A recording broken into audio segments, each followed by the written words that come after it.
Assalamualaikum warahmatullahi wabarakatuh.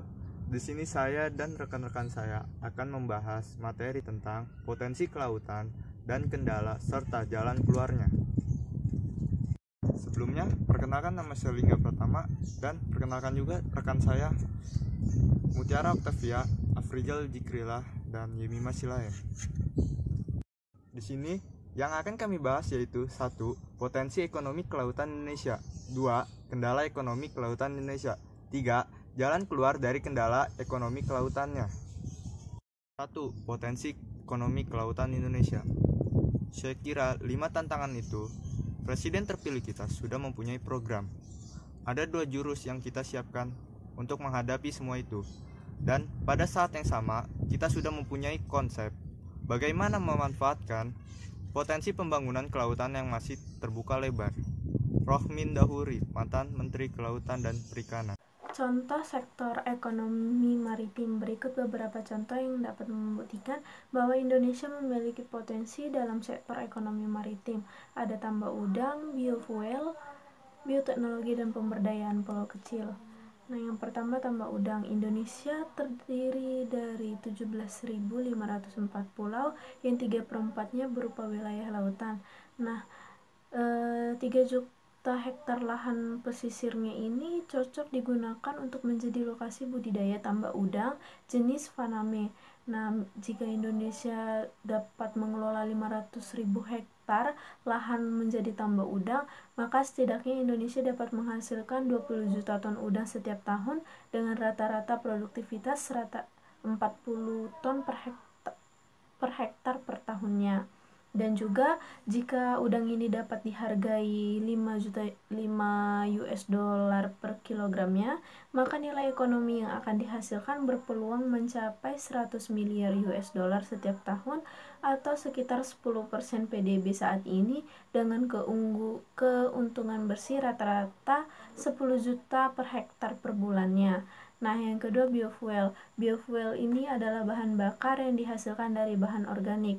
Berdasarkan penelitian IPB pada tahun 2012, ada 4 jenis spesies mikroalga laut yang dapat menghasilkan biofuel. Nah, keempat spesies ini mengandung hidrokarbon sekitar 20% dari total berat keringnya. Jika Indonesia mampu sekiranya memanfaatkan 0,3% dari total laut saja atau sekitar 2 juta hektar area laut yang dangkal untuk membudidayakan mikroalga ini, maka Indonesia dapat menghasilkan sekitar 2 juta bara biofuel per harinya. Lalu yang ketiga ada bioteknologi. Nah, di sini memiliki 3 cabang industri. Yang pertama genetic engineering, yang kedua ekstraksi senyawa bioaktif, baru yang ketiga bioremediasi lingkungan.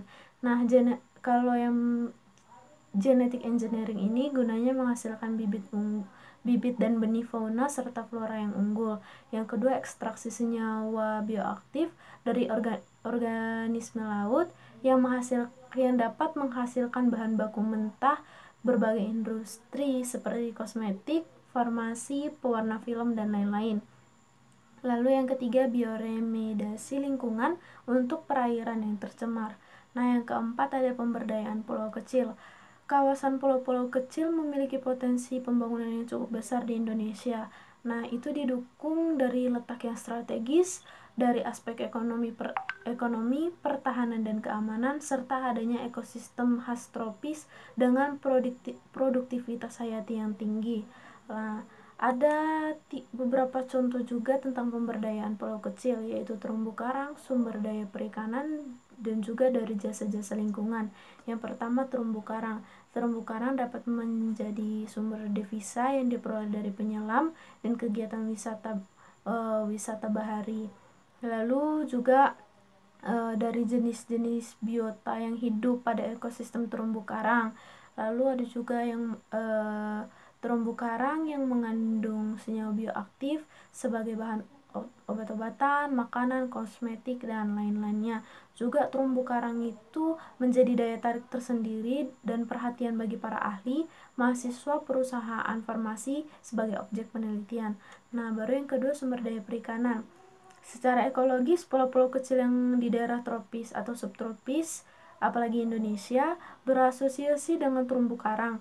Nah, dengan demikian kawasan-kawasan ini itu memiliki spesies-spesies yang menggunakan karang sebagai habitatnya, yaitu ikan ekonomis penting seperti kerapu, Napoleon, Kimaraksa, dan lain-lain. Jadi komoditas seperti ini itu dapat dikatakan sebagai komoditas spesifik pulau kecil. Lalu jasa-jasa lingkungan. Nah, di pulau-pulau kecil itu memberikan jasa-jasa lingkungan yang lumayan tinggi nilai ekonomisnya, ya, dari kawasan berlangsungnya kegiatan kepariwisataan, media komunikasi, kawasan rekreasi, konferensi, dan juga jenis pemanfaatan lainnya.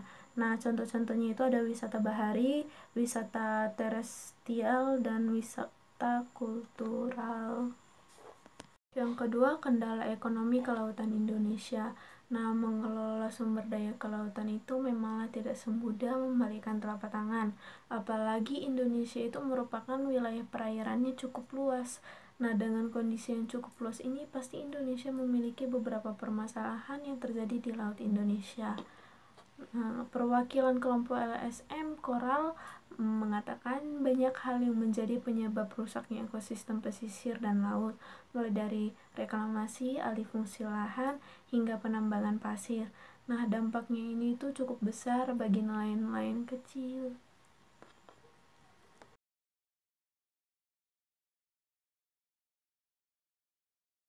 Kendala ekonomi kelautan di Indonesia, rusaknya ekosistem. Yang pertama, ekosistem pesisir dan kelautan saat ini harus mendapat perhatian khusus. Kedua, adanya kebijakan reklamasi di beberapa wilayah di Indonesia semakin mempersulit situasi dan kondisi yang dialami oleh nelayan yang ada.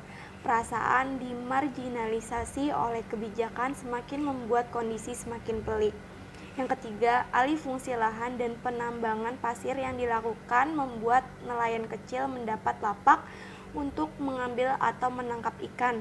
Hal ini tentu saja akan menyulitkan bagi mereka disebabkan kehidupan mereka bergantung pada sektor ini.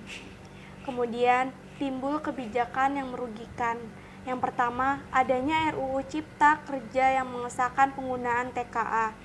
Kedua, adanya Omnibus Law yang menyebabkan semakin tidak jelasnya regulasi mengenai pemanfaatan sumber daya di bidang kelautan dan perikanan.